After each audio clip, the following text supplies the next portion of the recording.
A lot of people are familiar with the term proffer when it comes to Keefe D being questioned by Greg Kading. That was a proffer session. I've heard that term so often, but I've never familiarized myself with the actual definition. If it's always bad, I never quite understood. Yes, it's always bad when you're in a proffer session. But I think he was ignorant to the difference between a proffer and immunity. You know what I'm saying? Well, he had limited immunity. That meant that you're immune from everything you say in this proffer session. Not if you decide to go do an interview, to go write a book, to go tell somebody else something. But that means you should never speak on it again. Who was advising him? Well, he had a great lawyer, E.D. Fall.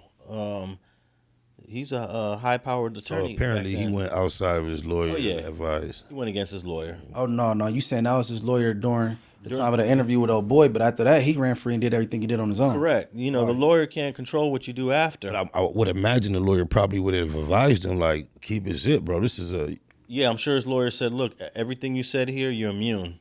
You can never go to jail. You can never go to prison. You can never be indicted for what you said in this room. Right. But what he said out the room is a different story. And that's a good example of a proffer session. Now, some people said, well, he told on the dead.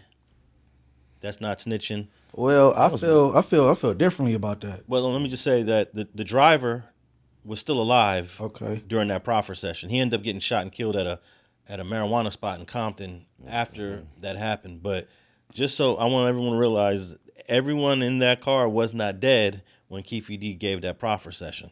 But what were you going to say, Munch? I felt differently about that. If I, did something with, say, the homeboy Mike B, and then he passed away, but then they come back and get me for something that me and him both did later on in life, as long as I can't get nobody else in trouble, I mean, Mike B did that. And I don't care what no listeners and viewers talking about. You know what I'm saying? He can't come back, hop out his grave, do this time with me, or none of that shit. And I would want somebody to put the shit on me if I'm gone. What about the argument that that person has family?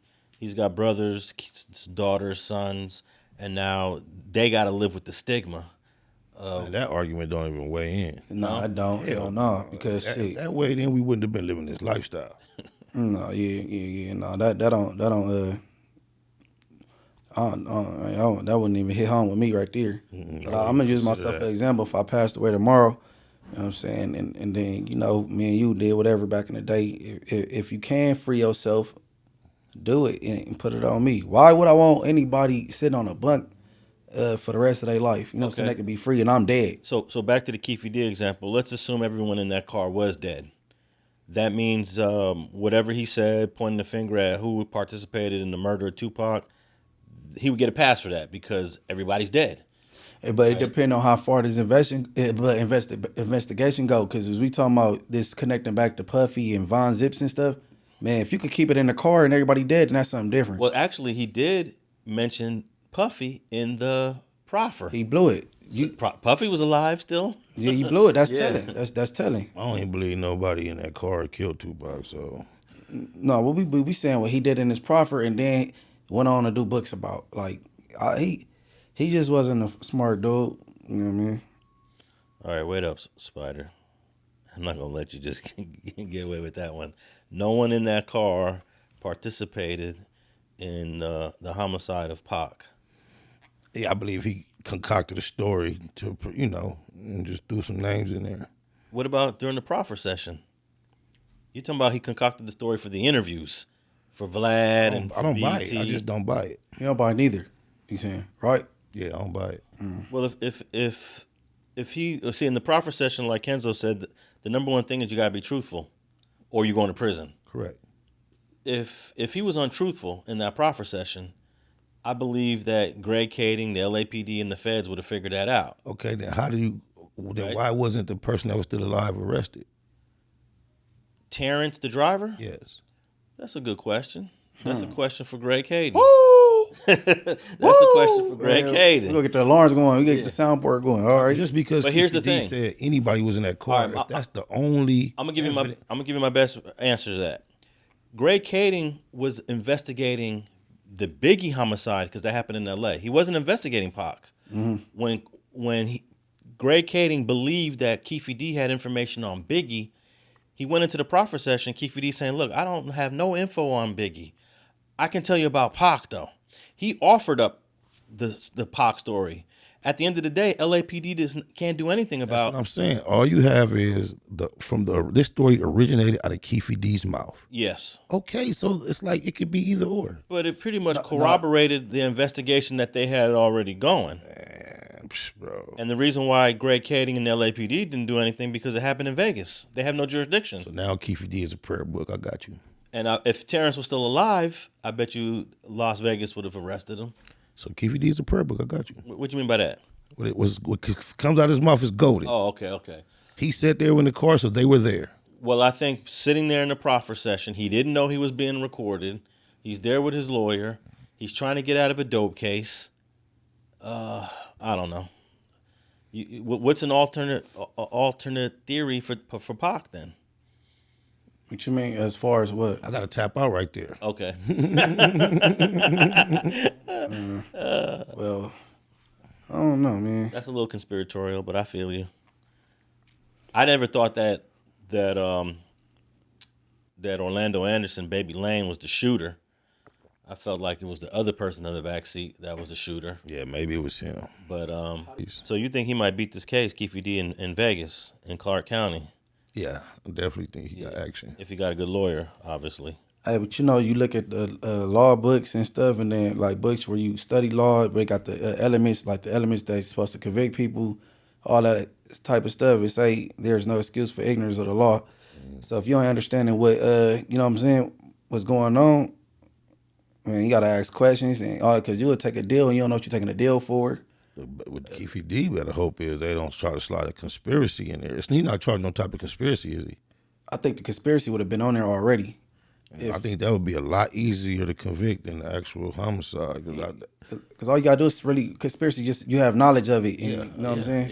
Yeah. But all the Compton PDs believed that the South Sides were responsible for Pac from the beginning. Even Mob James went on multiple interviews saying that they knew that it was Keefe D and Baby Lane and all them dudes.